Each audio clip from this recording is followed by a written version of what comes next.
formal lecture. So my delivery will be in the conversational mode. And the topic is research trends in English studies. So I would like to begin this session with a remark, which is a quote from a Britisher. It sounds negative, but we will see later where it is going to lead. This is Robert Eggleston. The book is Doing English. It's a book meant for beginners, not for experts. But it's a very interesting book. The book gives you the polemical underpinnings of English studies since its origin. Probably we will touch upon it. Let me say the sentence now. Something is rotten in the state of English studies. Do you get me? Of course, I mean, he's playing on a famous line from Shakespeare's Hamlet. Something is rotten in the state of Denmark, and according to him, something is rotten in the state of English studies. I would tend to agree with him because I don't see the kind of respect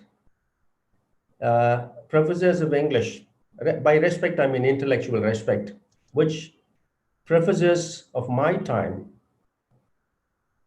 demanded from other faculty members from other disciplines. What has happened? Have we become professionals or have we gone the other way? So I would like to begin by giving you an overview about how English studies originated. And before I go on to do it, I want to alert you about what I'm going to do. I'm somehow against the use of the word trends because the word trend is from the business world, mostly from the business world.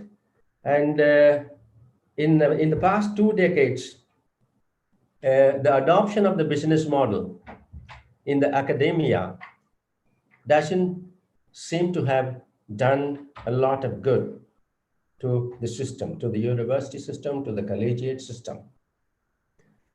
See, in fact, I'm able to see members of faculty converting the contents of their subjects as retailers and vendors.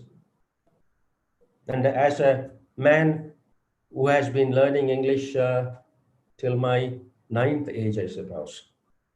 So that somehow militates against the processes which enabled people like me from the village to pick up this language and learn to use it somewhat effectively.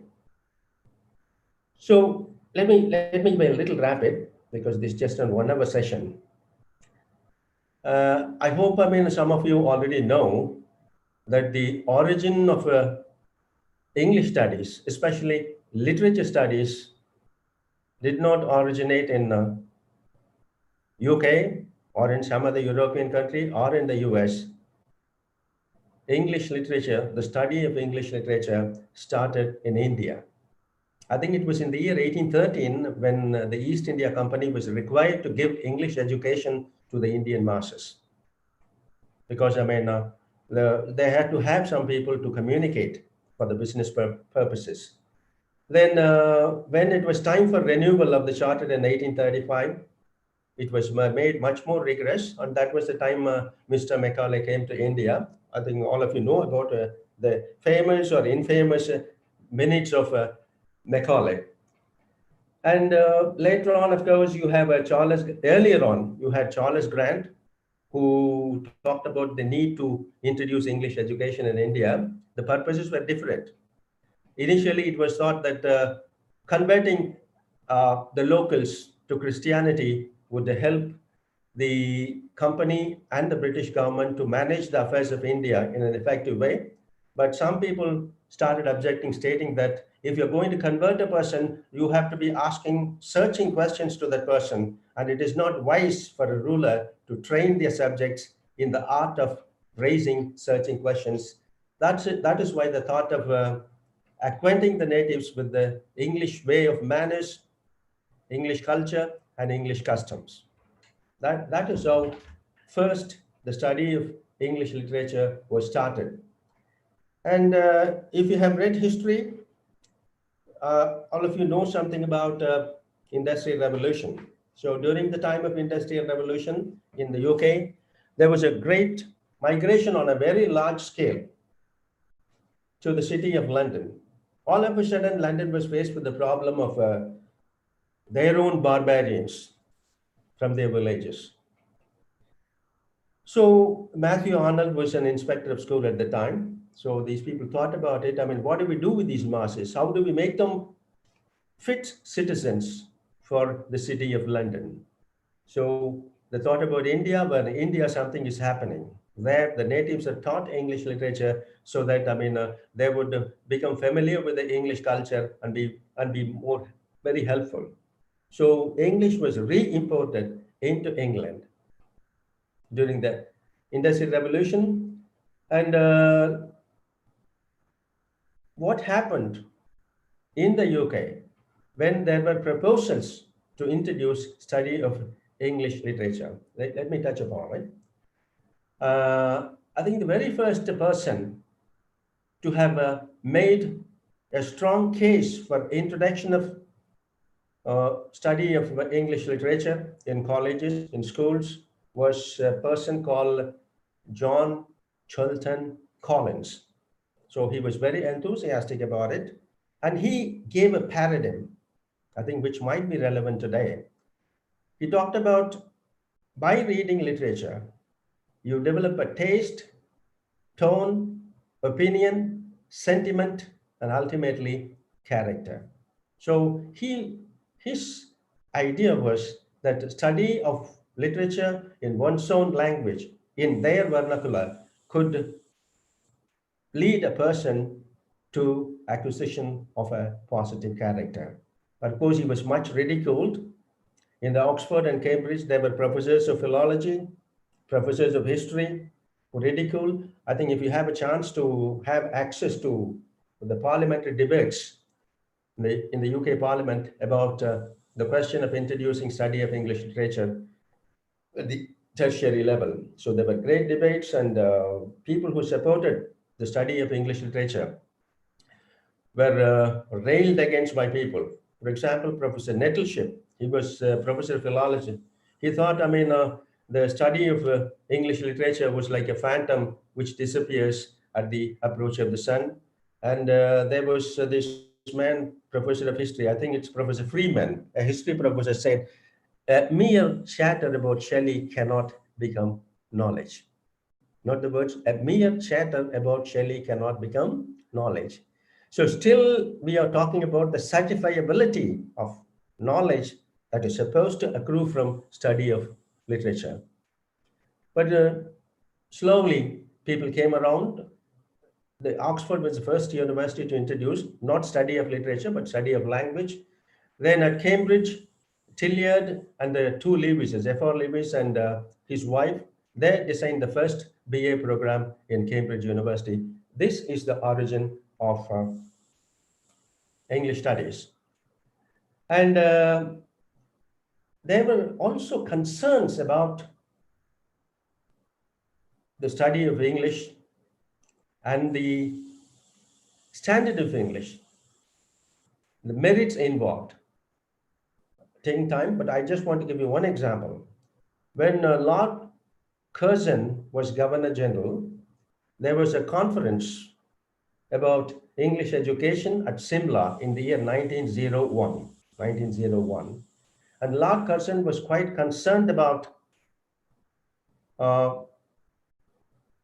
teaching modules or methods which specialized in teaching words, not ideas. I want you to note this. All of us find fault with the imperialists, but note Curzon's statement. You are teaching only words, not ideas. I think a similar thing seems to be happening right now in today's world. Some of you might disagree with me, but the truth is that. And he goes on to give an analogy. It is like a shell without a kernel, something like a coconut which you break open and you don't find the kernel. You don't find the kernel. Now, that is his remark, and that remark is still relevant. Another remark by the subsequent commission appointed by Lord Curzon, Indian Education Commission, they observed certain things and they decided that the second language, the English language, should not be introduced until a child reaches the age of 10 or 13. Right now, I know some schools which are practicing it, some schools in Chennai, and I think that their capacities for knowledge are significantly greater when you compare them with those students who start with alphabet at the pre-KG level. Pre-KG level. In our case, we started learning the English alphabet only when we were doing a fourth standard. So these are some of the observations I wanted to note and I wanted to think about them. And what I'm going to do today is not to give you anything new. In fact, I'm going to talk about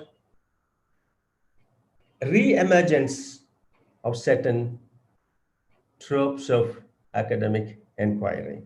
Re-emergence.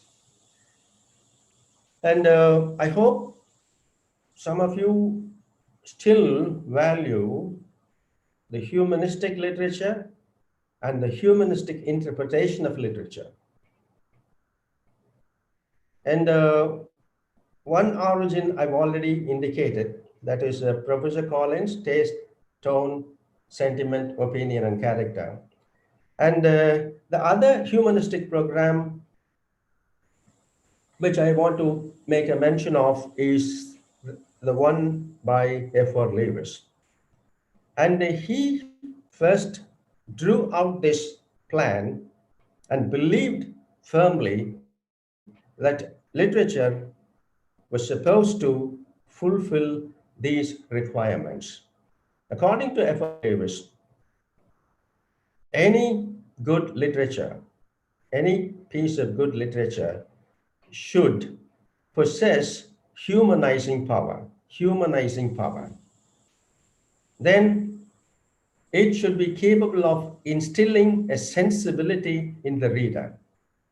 Then he moves on to talk about the intrinsic merit of a work of art.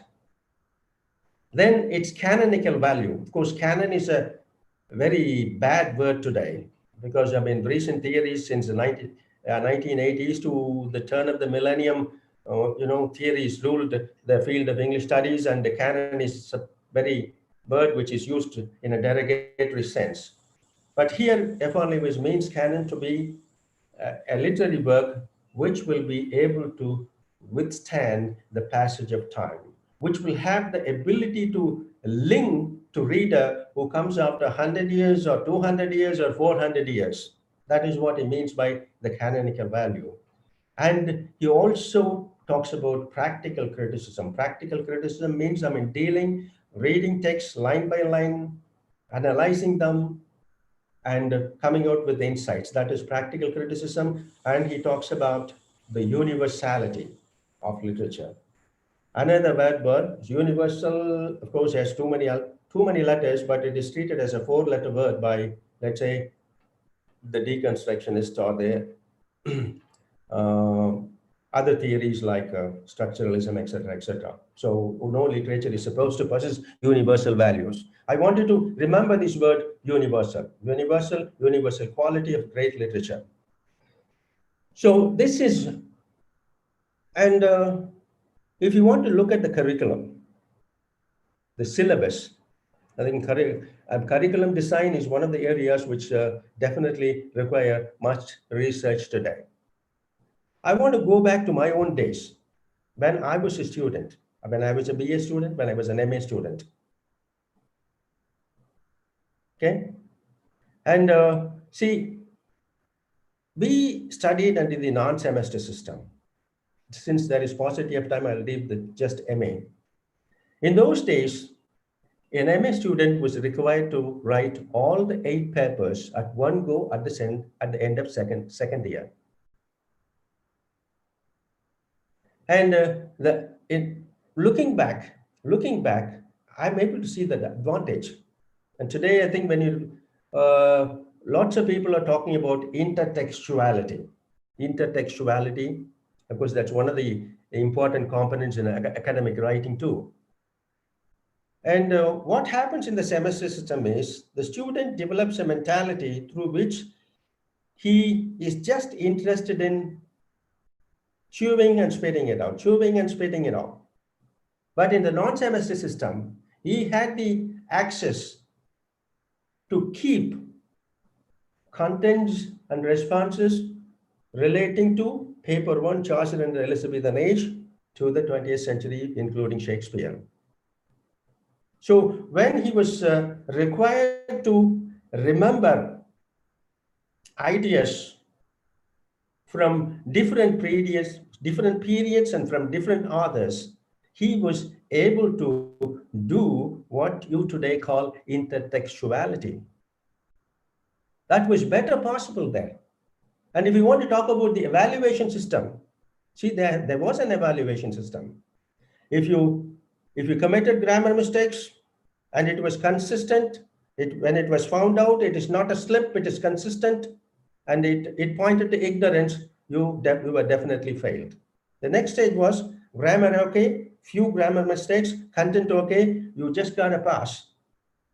Then grammar okay, content okay, just 50%. Grammar okay, content okay, and the original responses to the literary text and the candidate's ability to verbalize these original responses, they got a 55.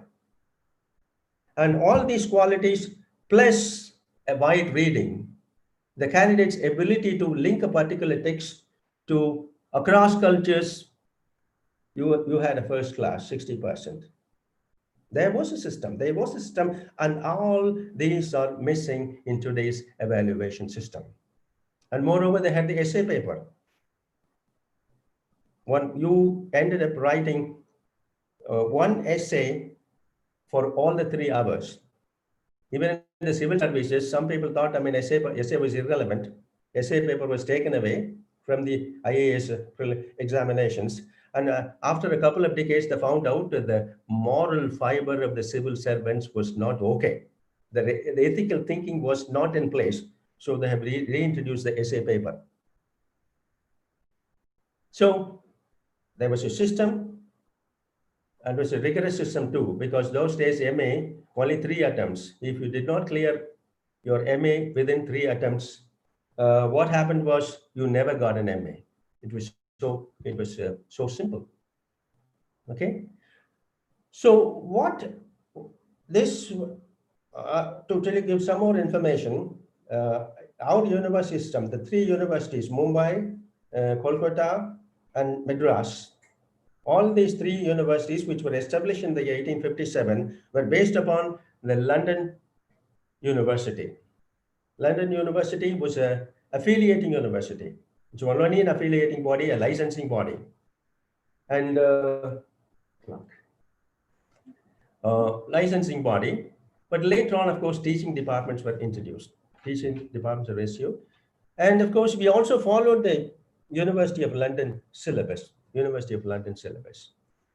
And I want you to look at or try to understand or make sense of how one can benefit from reading literature.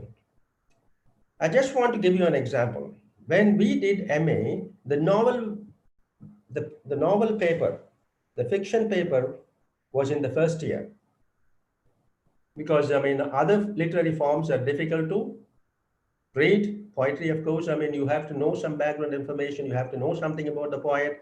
You have to know more about the language. You have to gain entry into a poem. That requires some effort, that requires some knowledge. But with the novel, it is not so.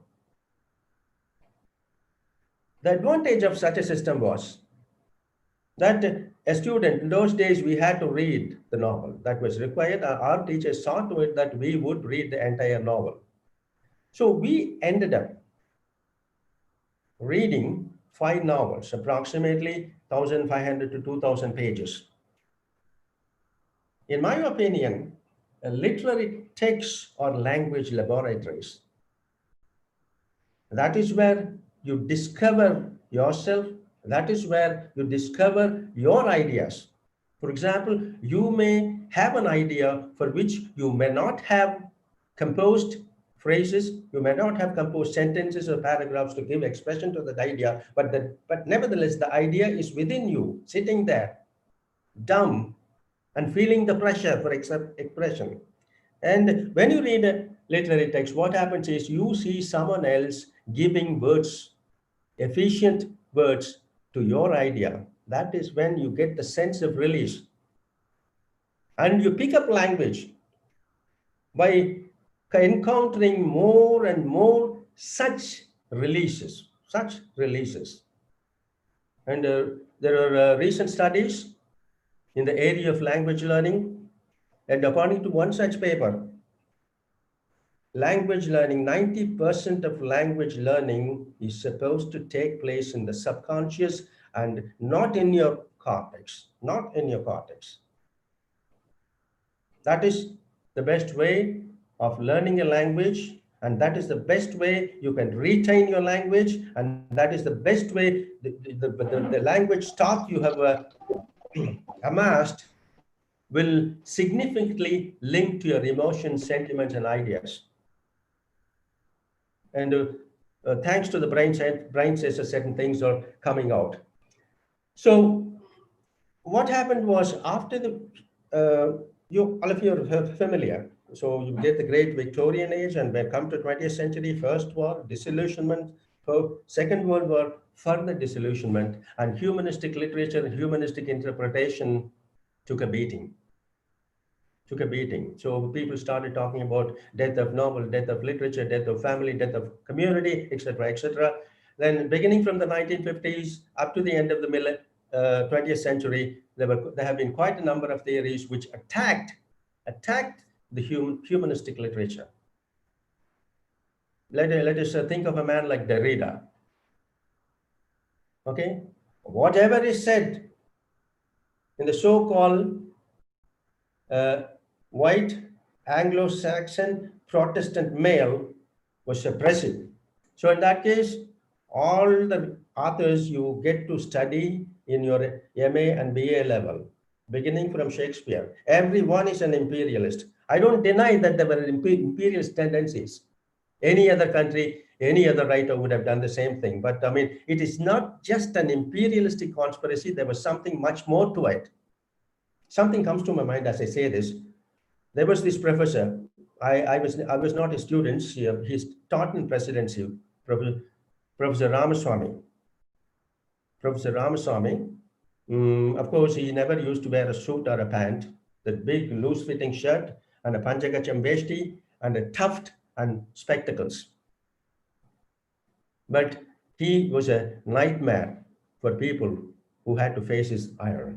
But it was a great. I mean, his delivery was so great that, I mean, you would wonder from where this man had picked up his language. I had seen quite a number of Britishers and Americans, sitting there with a lot of apprehension when this man started speaking. And why do I bring in Professor Ramaswamy? Because I want you to know what kind of response those old-timers had for some of these newfangled theories. I was doing my MPhil at that time, 79 or 80, 78, I think 78, 79. Hope you have heard of a American literary critic named Murray Krieger. Big name. He was one of the leading figures in New Criticism, who later on converted himself and became a deconstructionist. And that was the time he was beginning to become a deconstructionist. And here was Professor Ramaswamy in the audience, listening to him. And Murray Krieger had written down a lot of term analysis, presences, absences, eraser, etc., etc., etc. And he was finding fault with writers who created the canon, And he also talked about the imperialistic intentions in those canonical literary pieces. So after listening to Mark Krieger, Professor Ramasamy just stood up. Professor Krieger, look at me. Look at my attire. Look at my tuft. I have been influenced by quite a number of British writers, beginning from Chaucer, Shakespeare, Milton, John Donne. All these people have influenced me. They have given me a sensibility. And my read, that is different. All my reading and all my admiration for these great writers have not changed me a bit culturally. I am still a typical conservative Brahmin. I do all my rituals. I do all my prayers.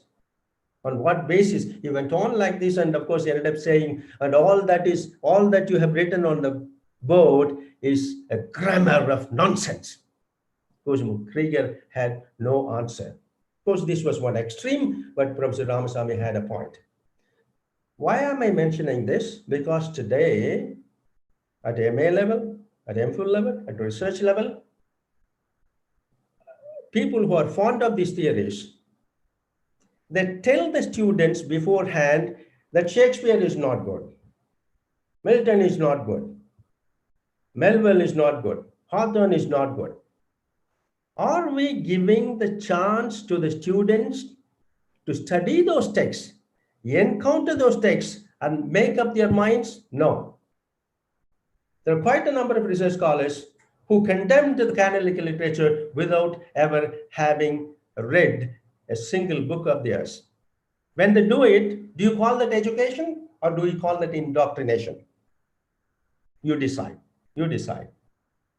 I think if they do what I think Mark Twain comes to my mind, his remark on the classic. A classic is something which everybody wants to read, but nobody wants to have read. Okay, that is his definition. That's what happens in these cases. And it's not a healthy trend. It's not a healthy trend. When you block the students from having exposure to certain types of literature works, and when you train them to dislike, them, even develop hatred towards them, is not something academic. I don't think it is related to genuine learning. That's what happened. If you have a chance to get your hands on this book, this book was published in the 1980s by an American sociologist, David Kernan. David Kernan, the title is Death of Literature, where he gives, in my opinion, a realistic account of what has happened in the field of literary studies. He talks about a generation of teachers, brilliant, intelligent, who wanted to occupy chairs which involved reading and teaching of humanistic literature, but they never had the chance. And some of these brilliant people were condemned to teach composition in small, ordinary colleges. And according to him, it was this particular generation, when they came into contact with a man like Derrida, seized the opportunity and, of course, tore the humanistic program into shreds. They succeeded. They succeeded. I think Kernan gives the analogy of the deconstruction.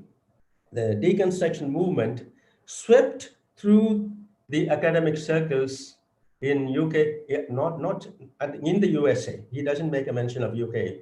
In the USA, like the smallpox, which killed thousands of people amidst tribes in the old days when there was no vaccine. He compares it to a smallpox which wiped out entire communities.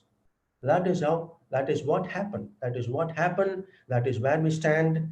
And of course, literature, study of literature, doesn't seem to have a sense of direction. And people like me was bewildered. What the hell is this? We learned literature in a particular way. For example, I'm a peasant boy. Till 11th standard, I studied in the Tamil medium schools. Then the pre-university course, the challenge and slowly picking up. And we were able to develop ourselves thanks to this so-called condemned humanistic program of reading literature and teaching literature. I used to wonder, why are people, even when I came to Bharatiyar University from Madras University, and when I sat, I mean, most of the students say traditional method is bad. I used to wonder, why are these youngsters condemning my teachers? They were traditional people using traditional methods, and they enabled me to develop intelligent responses to literary texts and make sense of them and find ways to give expression to them. They empowered us. They empowered us. That's what happened. But we have such empowerment in today's departments of English? No. Especially when it comes to writing, lots of people don't seem to have the stamina. Or I think I would put the entire blame on the discouragement given to the students not to read. You'll be surprised, but I know some colleges where students are not advised not to read the original text. Just stick to the summaries. Reading is something fundamental. I want to cite another paper which establishes that the brain portion that is responsible for reading is the same one which our ancestors used for hunting. And the paper goes on to give you an ancient situation, let's say all of which were arboreal creatures living in trees. And probably we ran out of resources, food resources, all the trees, and we were compelled to come down to the prairie. So when the security of the tree is no more and you find yourself on a plain, and of course your eyes start moving from left to right, for two reasons. One is you want to search and find food. The other reason is you want to search for predators and avoid becoming a food. These were the only two options. It is to this situation the reading habit is linked. And if some of you are inclined so, there are a couple of interesting books by Marianne Wolf. The first book came out in 2000 I think. The History of the Reading Brain. And the more recent one, Reader Come Back Home. Reader Come Home, I'm sorry, Reader Come Home. This is by the same lady. She had her graduate studies in English literature, but later on diversified and became a neuroscientist. And she talks about the digital reading, the inevitability of digital reading, but she also talks about the advantages of reading the print. She quotes Aristotle. Aristotle talks about three kinds of life. Life of productivity, life of leisure, and life of contemplation. And according to this lady, the life of contemplation does not come alive when you read from a screen. And I have also, from my experience, seen it for a fact in my students. When they read from a monitor, they don't make notes. They don't seem to think much. And she puts the entire blame on the tendency in students and in teachers to remain in their silos of comfort, avoiding dense texts and sticking to easily digestible information and text. This has happened. So I think these books can give you a better idea. And what is happening today?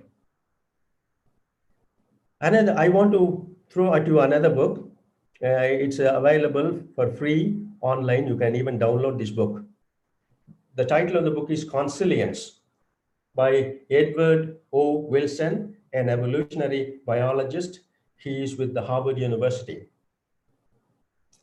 And one of the fields that today's researchers can think about is the field of evolutionary biology. For your information, there is a field called literary Darwinism. It's still emergent. It has not picked up movement. It has not found ways to attract funds for their program, but nevertheless, I mean, they're trying, and of course, they are trying to say significant things. Literary Darwinism. And someone remarks that Edward Wilson, E.O. Wilson, is the alpha male of the field of literary literary Darwinism. This book, which I mentioned, Consilience, has chapters on the human mind, and also there is another chapter on the interpretation of the arts. And according to Wilson, as a scientist, he firmly believes, let's once again get back to the theoreticians in the second half of the 20th century, who said there is nothing universal. There are no such things as universal values. Everything is relative. Everything is relative, and everything is a construct by the human mind. You have your construct, I have my construct. There is no author, there is no meaning. You may also think of a man like Ronald Barthes, who says in his essay, The Death of the Author, that's what he maintains. The idea of the author is an invention of a capitalistic society after the Industrial Revolution. That is his argument. And of course, he gives you the analogy of, see, there is no meaning in any of the texts. He gives the example of a stocking. You keep taking out the thread, there is nothing inside. A very cunning rhetorical trick. Lots of students fall for this, but to change the object. Instead of the stocking, make it a banana. There is a skin, you peel it, there is banana inside, you can eat it. So that is why, I mean, some critics like Harold Bloom, who dallied with the deconstruction sometimes, but later on, I mean, got away from it. He says, I mean, it's cognitive atheism. It's a kind of cognitive atheism. There is no meaning. There is no reality. Everything is a construct. It's a free for all. It's a free for all. If some of you are planning to do PhD research, I think I advise, I mean, you think about this topic. All of you are familiar with trolling on the social media. So you study trolling on the one hand, and the kind of trolling done by these theoreticians on humanistic literature, you will find a lot of similarities. And this should be, I think this, in my opinion, will be a very good research topic, and your book will sell well too. So some of you think about it. And one is the field of evolutionary biology, which believes that there is something universal in the human mind. Unlike the deconstructionists who claimed there is nothing universal in this world. And he gives scientific evidence that is a deeply structured, innate nature in all of us. He gives two examples. One is incest, the other is snakes. And the children are supposed to have these responses even without learning about these things. The fear of snake and the avoidance of incest. I think on this incest, a man like Westermarck conducted research. So how these things are possible without learning in a real situation? In the field of evolution, they talk about epigenetics. There are certain things learned by a generation, and it continues for some time. What happens is it is genetically imprinted. And there is also another book, Siddharth Mukherjee's The Short History of Gene, where he talks about the Second World War situation in which Poland was deprived of food by Hitler. So they starved, they ate tree barks, they ate grass, and some particular biological defect developed in that particular generation. But they were surprised to find later on in the succeeding generations also that defect tended to continue, which means certain things are learned at the gene level, and at the gene level, there is an innate structure, there is an human nature. You can also think about it. Think about the weaver bird. Does it have a teacher?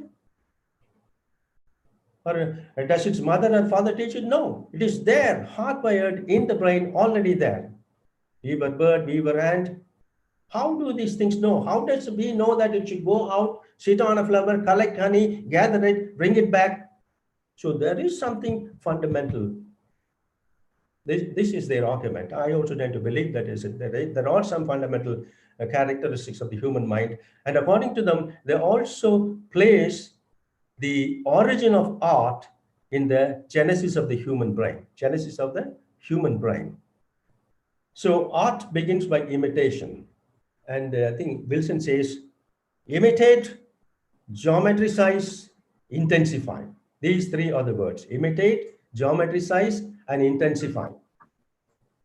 And look at the temples, not only in our country, elsewhere. Grand, imposing. They are supposed to be of imposing natural objects like the mountain. So art begins by man's impulse to imitate something in the nature. It is also an attempt by the humankind to ritualize the environment and try to have some control over it. So this is where art has its origin. And it is not something which is constructed by a particular human mind out of some queerness.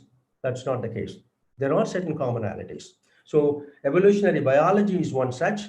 And let's take one example from the field of brain sciences. For your information, the field of cognitive science, that will give you quite a number of approaches to study literature. If you want a book in this, it is David Herman, Narrative and Cognition. That's a very interesting book, which contains quite a lot of interesting researches, especially the metaphor. The metaphor. I think all of us tend to think, okay, metaphor is a literary device adopted by so many writers. That's what we think, but metaphor is something very basic. Come back to E.O. Wilson's. Look, see, imitate, geometricize, intensify. This is one of the fundamental ways of learning through which the human mind has progressed this far. And I'm reminded of this remark by, I think it's a Japanese, Hideki Yakuma. He was the first Japanese to win the Nobel for physics. And you look at it, a scientist, a physicist, and he talks about creativity. I'm just summarizing it for you, not quoting. Exact quotation is very difficult to remember. There is an object which you do not understand. There is another object which you understand.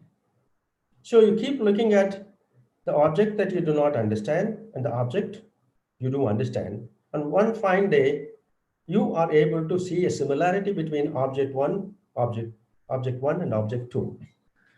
Through this similarity, by your understanding of the second object and by knowledge of the similarity, you can go back to object A and you can understand it. If this kind of thinking can come about, then that is creative thinking. That's what he says.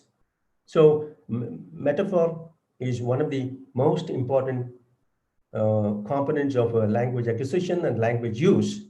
And this is one rich area where you can think of doing your research.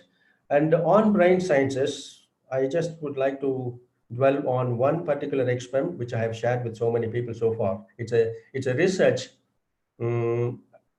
which was conducted in Liverpool University. Quite often I'm confused whether it is Liverpool or Leicester. It is Liverpool, no doubt about it.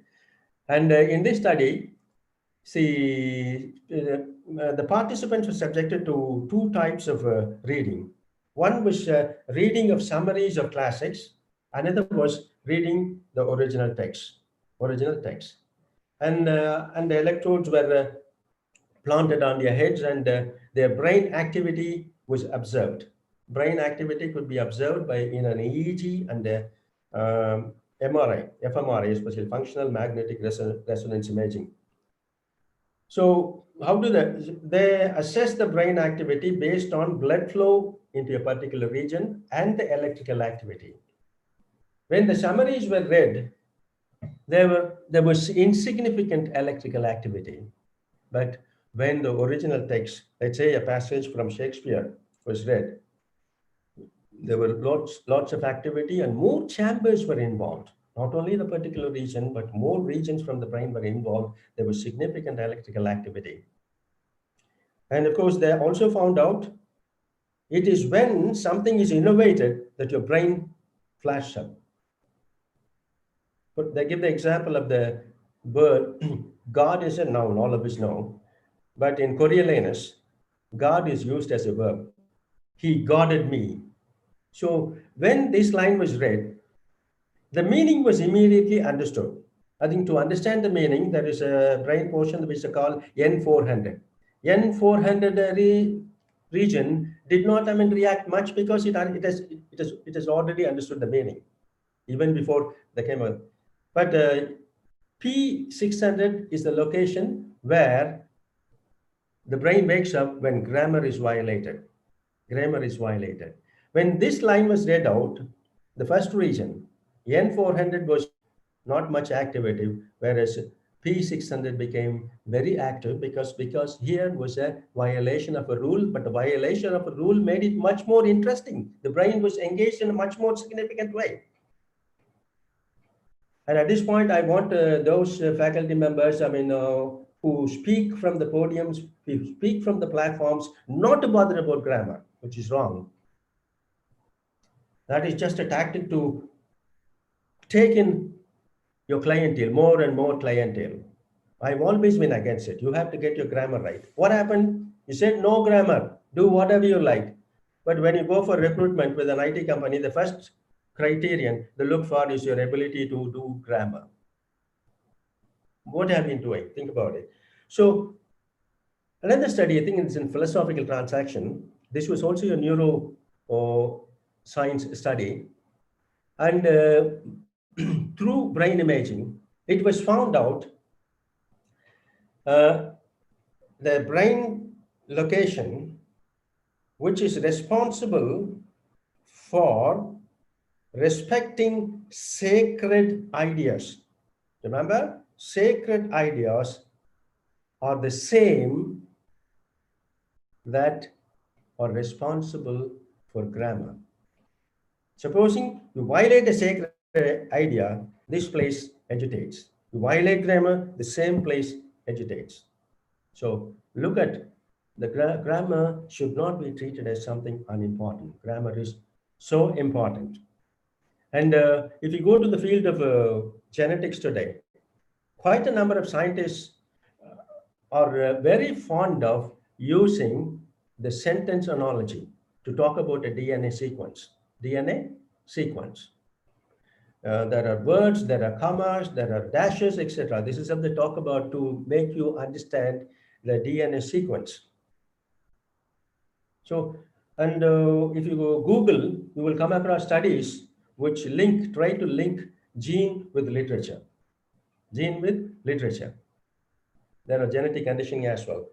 And I think it was last week, I don't know how many of you read this science and technology column in the Hindu. There is Professor D. Balasubramaniam, who worked with the CCMB Hyderabad, and now he's after retirement, he's with the LB Prasad Eye Institute. And he does very good popular science, very good popular science. And last week, there was a very interesting article about the origin of the universe. I think this was a study funded by Smithsonian Institute and goes back to the time when after the Big Bang. Initially, there were no creatures, no animals, nothing. There were only microorganisms. Microorganisms. The article begins thus, and there was no oxygen as well. Oxygen, which we require, not only we or the other animals and plants, etc., etc. All of us need oxygen. And there were certain microorganisms which were able to thrive without the oxygen. And you know how oxygen was created? These microorganisms thrived on sunlight, used sunlight, and converted sunlight into energy for living. And of course, when you take in something, you have to let out something. So these microorganisms gave out a gaseous waste product. All of you can guess what it is. Or we also do it, gaseous waste product. And that is how oxygen was created. But for this is called the great oxidation event.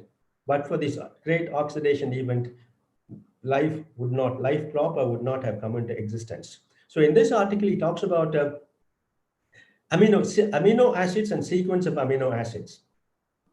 And he makes a mention of one enzyme, ATD. See, when the amino acid sequence is correct, you end up with protein that gives you health. But if one sequence goes wrong, the end product, that is the protein, is defective and you develop diseases. But this ATD, the enzyme, it's a proofreader. It is a proofreader. So the function of the ATD is look at the sequence, and if there is some wrong, instead of amino acid A, if it finds amino acid B, it can remove amino acid B and replace it with amino acid A, ensuring production of positive, good protein. Look, why am I saying this? I want you to see the links, the connections between science, nature, and language acquisition. Please do not make language learning as something which can be done in days. I've been offended by all these advertisements that I can teach you English in 90 days, 20 days, 120 days. I don't believe that. 45 years, but probably more than 45 years, more than 50 years now, I'm still learning. I'm still learning. Do not mislead students by such things. It's just not possible. It is something in here. It has to be learned that way. And I want to end up with this because time is running out. There was a time long, long ago, we students were required to do annotation. I hope some of you have done it. And see, after I became a teacher in a university, so I was required to sit on boards, etc. And on the boards, other members started arguing, why the hell should we have these annotation questions? It's a great inconvenience. It was not an inconvenience to the students, it was an inconvenience to the teachers. And I tried my best. To retain these annotation questions, but failed. Because, see, we are a country where the majority has to rule and the majority preferred that annotation should disappear. Because in Vellore Auxilium College, there was a conference conducted by Cambridge University Press, where I gave them a list. I think I gave them a list of 12 skills that can develop to annotations. Some gave me sympathetic listening, but there was a lady from Bangalore who preferred to call me a priest. So if you talk about literature's ability to make you a better person, you're supposed to be a priest. Okay, annotation. Remember, at least at school level, you would have done annotation of what is called ERC. There is a couple of lines and you have to fix it, who the speaker is, who the listener is, what the context is, and how significantly it is related to the rest of the drama, rest of the poem, etc. That is all. And let me give Steven Pinker, a cognitive scientist come linguist, Harvard University. He says, who does what to whom, when, where. That is the crux of critical thinking. Today, everybody is talking about critical thinking. People are trying to teach critical thinking.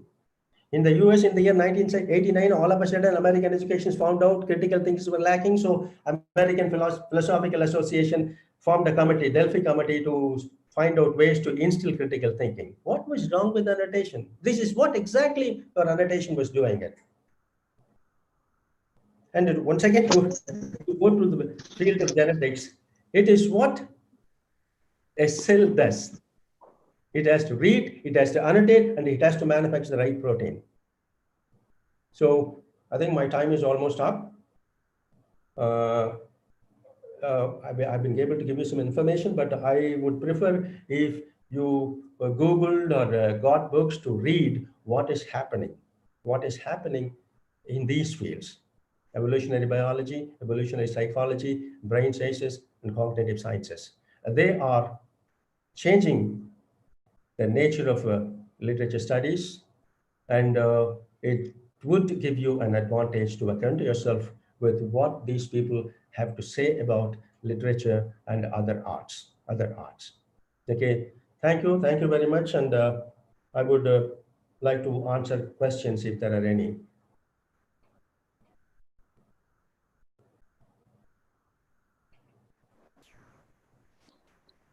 Vinod sir? Sir? Sir, Mister, the questions for. Thank you, sir. Thank you very much for giving a very valuable lecture, sir. Dear participants, if you have any queries, you just ask the questions through the chat box, or you unmute your mic, then ask the question. No, sir, there are already questions. In the chat box, you can just read them. Yes. How do we, okay, this is what I'm, how do we reconstruct literature without theories? Without what theories? That's my question. In fact, even now, what I've been trying to tell you is reconstruct humanistic literature, humanistic by using theories. That is, I mean, theories from evolutionary biology, evolutionary psychology, brain sciences, and cognitive sciences. You definitely require theories, but what I'm trying to tell you is those theories which build, they are in deconstruction interested in dismantling. Okay? Dismantling. Because I mean, sometimes you see when there is something rigid and there is clogging in the pipe, we need to declog. But you cannot make declogging an ever continuing principle. That is what those theoreticians are trying to do. And it has not done something good for literature studies. It had its purpose, the purpose is over, and you have to redirect your critical attention elsewhere, not stick on to those theories, which helps you not to read books, which helps you to find fault with quite a number of writers. Okay? That's what we did today. Then what according to... question, sir, from Dheeraj Kumar, why popular literature is not considered canonical? So I think I am a man very much interested in popular culture. I still read popular culture novels. In my days, I had read all James Hadley Chase's, Harold Robbins's. The problem is they are topical. Give me one instance of a bestseller or in the popular culture novel, which is able to last for, let's say, 150 years or 100 years. And according to the literary canon, I mean, that particular literary work, which can withstand the passage of the time, that alone can become canonical. And if there is any popular culture novel which have engaged the imagination of people down the centuries, that popular culture literary piece definitely deserves to be called the canonical thing. There's another question. Okay. What, according to you, is the definition of medical humanities? How it is different from digital humanities?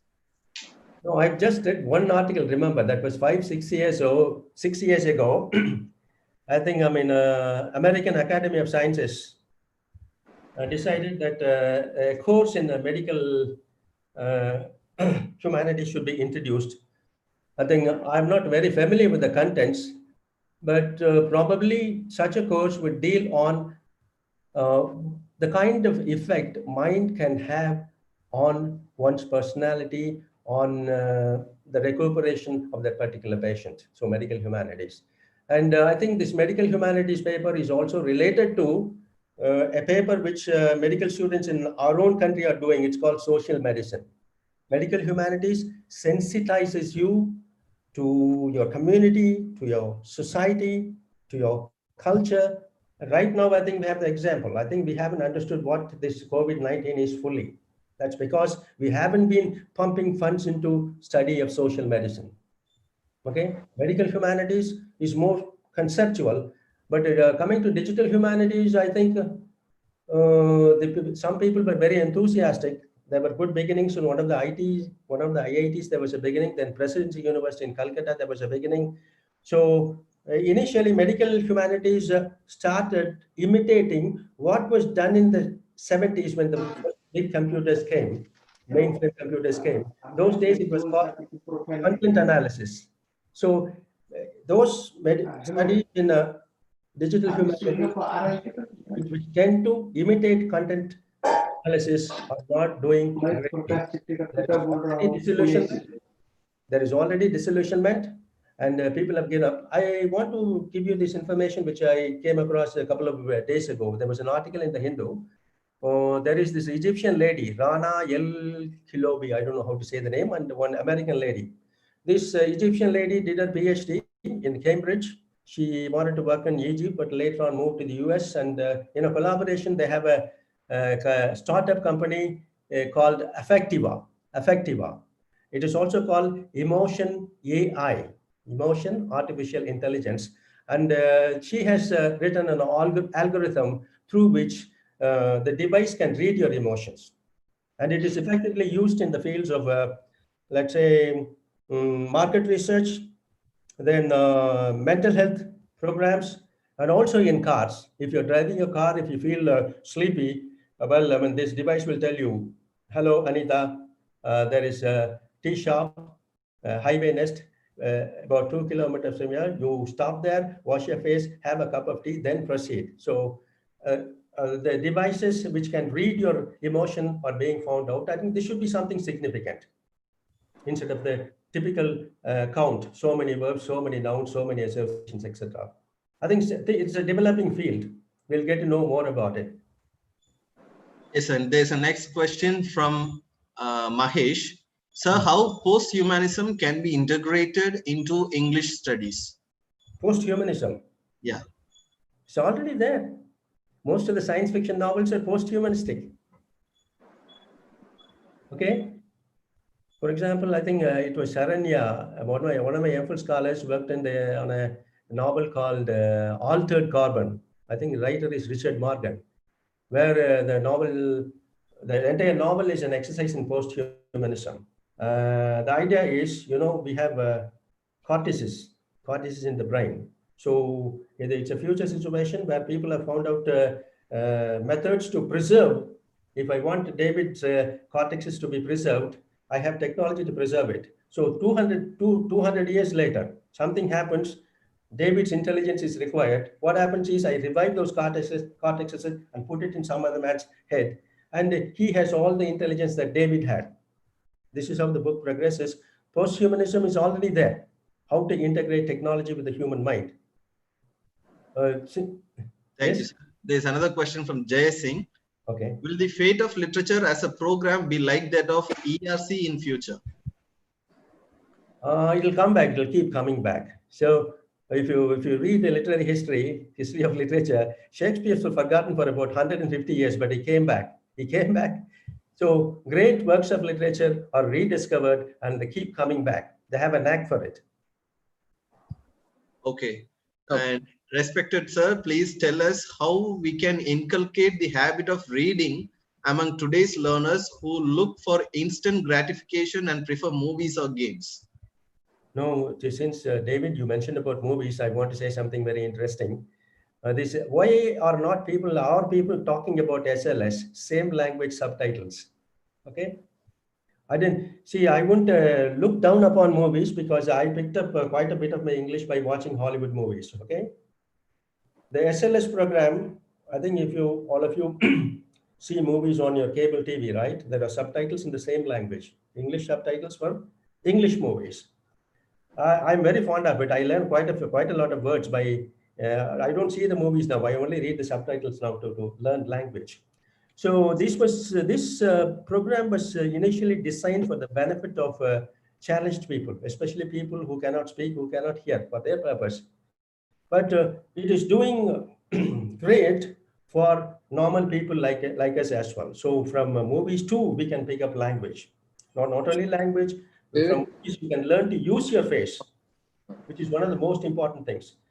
I think 20 years ago, there was this man, Abhimanyu something. He also gave the statistics and there are quite a number of studies which says, the words that you utter, according to one study, it's only 7% worth. There is another study which only 10% of value is attached to the words you utter. Nearly 60% of the importance goes to your face, your ability to use your face. Then, of course, some for your tone, some for the gestures. This is supposed to be communication, and this kind of communication you can definitely learn from movies. And you see, students have to be convinced. Let me give you an example. We, our students, do not tackle any difficult text. I don't know how many of you have tried reading Milton's Areopagitica. It's demanding. I'm a, I am a masochist. I believe in inflicting pain on myself, so I tried reading Areopagitica quite a number of times. Then I found out why so great minds talk about this particular piece of prose writing in such ways. You see, when you expose your students to simple reading, a simple sentence is one simple idea, and it gives you the ability to entertain and analyze one single idea. Whereas when you go to your complicated, complex text, your mind is trained in processing, analyzing multiple ideas. If you look at Milton, there is a class within a class within a class. Your mind is compelled to entertain and process so many ideas, and that I would call decoding data at a higher level. That is where we should lead the students. To answer this question, I would say if our students are not ready to read a classic, then let them make a beginning by starting comics. That's a very good place to start. Thank you so much. And I request Dr. Vinod Kumar to propose the vote of thanks. There are so many other questions. Out of time, and I don't think it will be easy for us to entertain the questions. We'll be sharing the those persons, and you can the questions to them. Definitely respond to you. Thank you so much. I invite Dr. Vinod Kumar to propose. Thank you. David, I request you to kindly unmute my video. 1 minute, sir.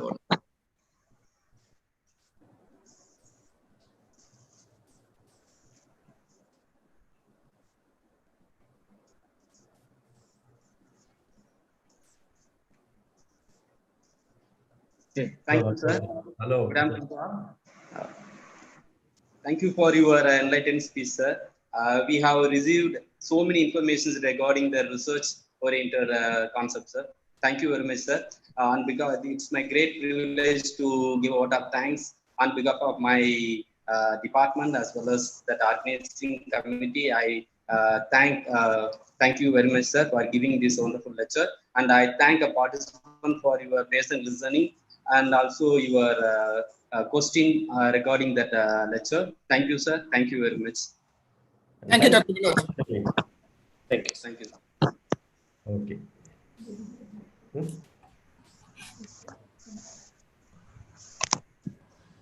How do I put it off?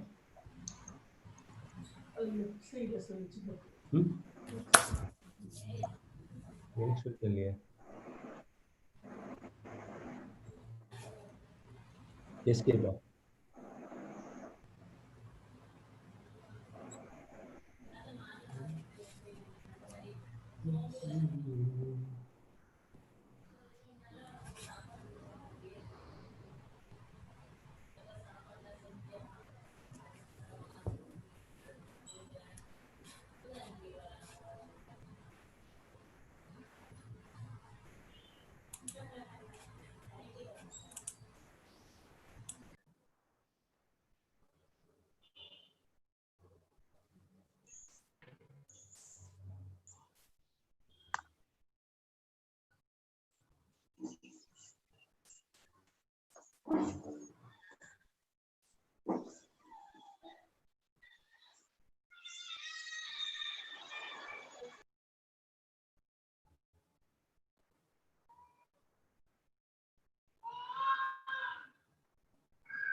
Hmm.